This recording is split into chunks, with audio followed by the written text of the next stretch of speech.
வீடியோவில் எதை பற்றி பார்க்க போகிறோம்னா ஸ்டெப் டவுன் ட்ரான்ஸ்ஃபார்மர். இது ஏன் ஸ்டெப் டவுன் ட்ரான்ஸ்ஃபார்மர் அப்படின்னா ஹை வோல்டேஜை லோ வோல்டேஜாக கன்வெர்ட் பண்ணுவாங்க.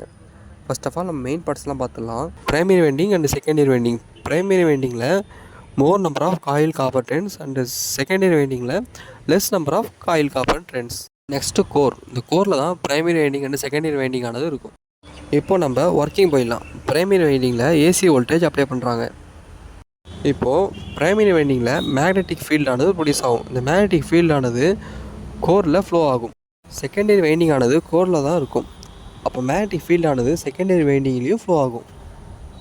இந்த செகண்டரி வைண்டிங்கில் தான் ஒர்க்கிங் இருக்குது. அதுக்கு முன்னாடி நம்ம ஜென்ரேட்டர் ஒர்க்கிங் பற்றி பார்த்துடலாம். அந்த ஜென்ரேட்டர் எப்படி ஒர்க் ஆகுது அப்படி தெரிஞ்சால் மட்டும்தான் இந்த டிரான்ஸ்ஃபார்மரை பற்றி நம்ம புரிஞ்சிக்க முடியும். ஓகேங்களா? ஜென்ரேட்டர் என்ன பண்ணுவாங்கன்னா ரொட்டேட்டிங் கண்டக்டரை வச்சு மேக்னெட்டிக் ஃபீல்டை சேஞ்ச் பண்ணும்போது கண்டக்டால் EMF ப்ரொடியூஸ் ஆகுது. இதாங்க ஜென்ரேட்டர் ஒர்க்கிங்.